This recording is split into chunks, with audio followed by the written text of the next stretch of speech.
শিশুর পেটে ব্যথা এরকম সমস্যা নিয়ে গতকাল আমার চেম্বারে বেশ কিছু শিশু এসেছিল। ভাবলাম এই বিষয়ে সচেতনমূলক কিছু তথ্য আপনাদের সাথে শেয়ার করি। শিশুদের পেট ব্যথার কিছু কিছু কারণ আছে যেগুলোতে আমরা অভিভাবকরা যদি সচেতন হই তাহলে আমাদের শিশুদের এই ধরনের পেট ব্যথা কম হবে ইনশাআল্লাহ। এক নম্বর হচ্ছে, শিশুর যদি কনস্টিপেশন থাকে, পায়খানা শক্ত থাকে, পেট ব্যথা হতে পারে। অ্যাসকেরিয়াসিস, আপনার শিশুর যদি কৃমি সমস্যা থাকে, ফুড অ্যালার্জি থেকে হতে পারে। তাছাড়া কিছু কিছু ওষুধ থেকেও আপনার শিশুর পেটে ব্যথা হতে পারে। এক নম্বর যে বিষয়টা বললাম সেটা হচ্ছে, শিশুর যদি কনস্টিপেশন হয়ে থাকে বা পটি শক্ত হয়ে থাকে, এজন্য আপনার শিশুকে নিয়মিত আঁশযুক্ত খাবারগুলো বেশি করে দিতে হবে। আপনার শিশুকে পর্যাপ্ত পরিমাণে পানি খাওয়াতে হবে। শিশুর খেলাধুলার ব্যবস্থা করতে হবে, অর্থাৎ শিশুর অ্যাক্টিভিটি বা মুভমেন্ট বাড়াতে হবে। তাহলে এই ধরনের সমস্যাগুলো কম হবে।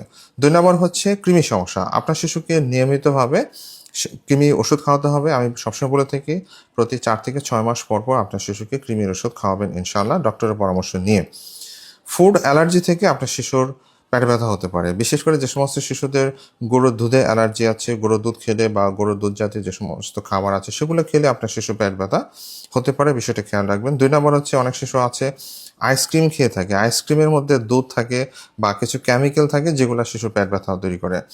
তাছাড়া স্পাইসি ফুড যারা খেয়ে থাকে, ফাস্ট ফুড যে সমস্ত শিশুরা খেয়ে থাকে, চকলেট, বাদাম, অতিরিক্ত পরিমাণ কফি যে সমস্ত শিশুরা খেয়ে থাকে, কারো কারো ক্ষেত্রে পেট ব্যথা হতে পারে। সুতরাং এই বিষয়ে আপনাদের অবশ্যই সচেতন হওয়া প্রয়োজন।